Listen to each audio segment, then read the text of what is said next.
feel glorious, glorious. Got a chance to start again. I was born for this. Hello, Roadrunners, and welcome back to another edition of On the Hill. I'm Albert Lopez, and we have our special co-host, Kevin Pups Moreno, Woof! Hello there, ladies and gentlemen. AJ Covington, Whoa, what up? and today we're going to have three special guests, one from VIP, Students Without Borders, and we also have El Paisano. Yep. If you don't know what that Represent. is, we're going to introduce you to that. So, let's talk about movies. Have you guys seen any movies lately?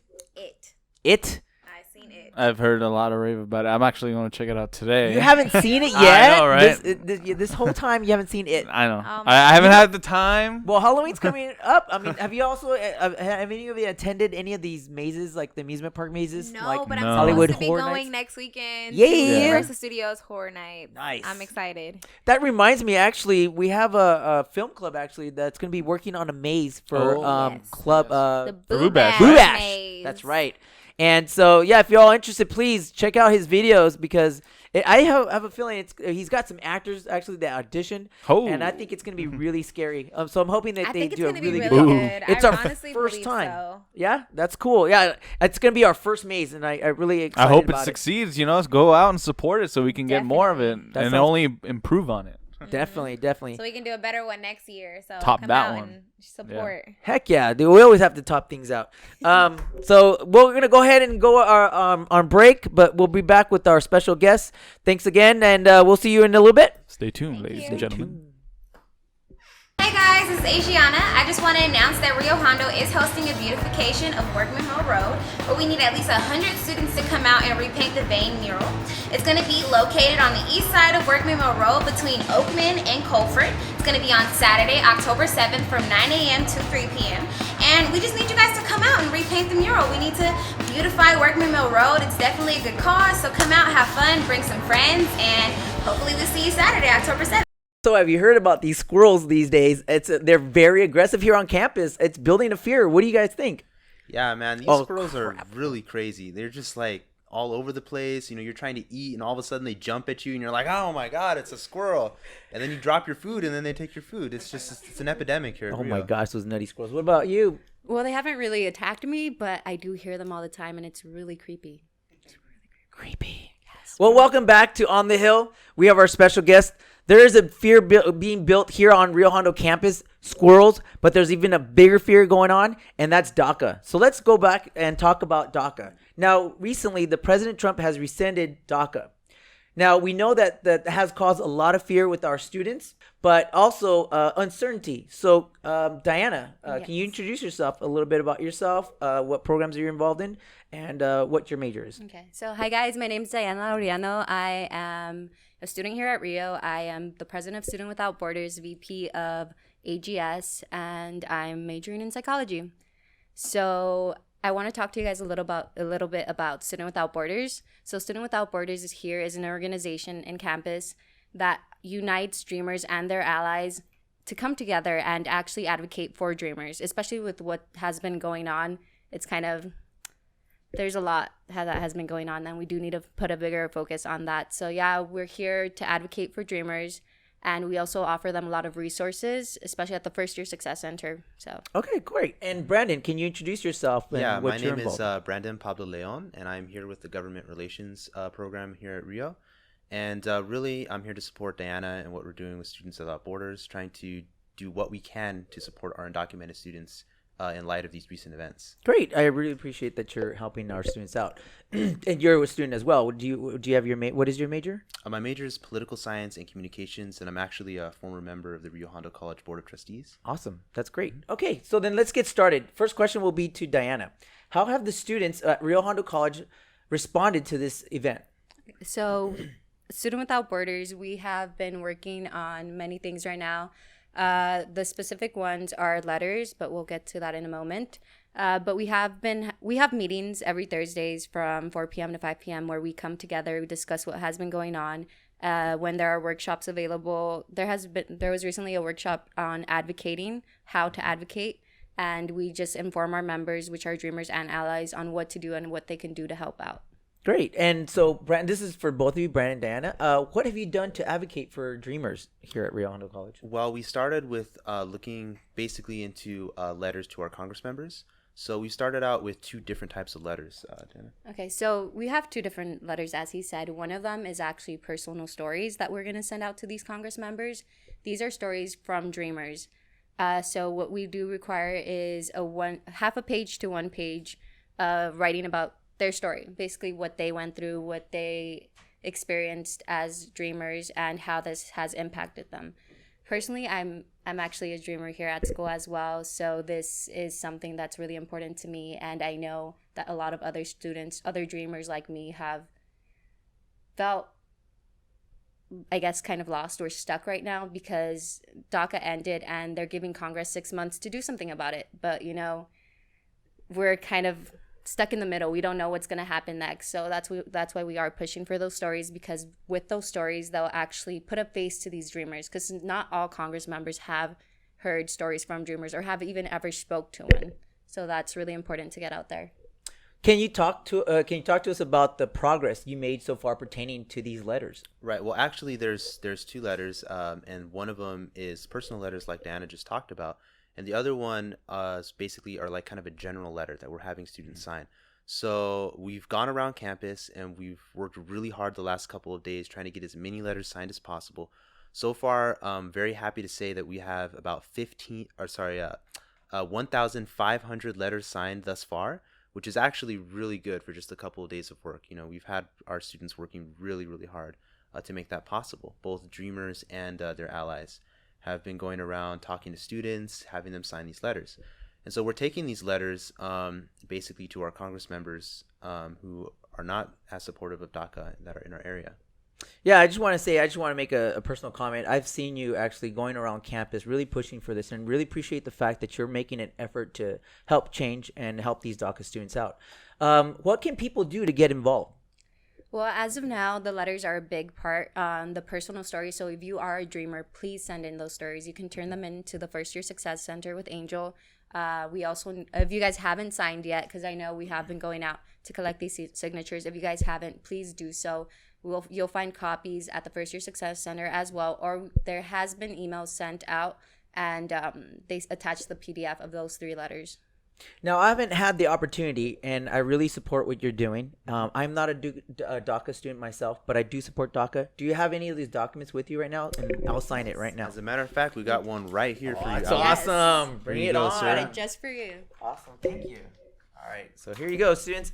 I'm going to make my attempt to change the world for students. For those undocumented students, I think everybody deserves an opportunity to be educated. So here we go. And that's it. There you go. So, All right.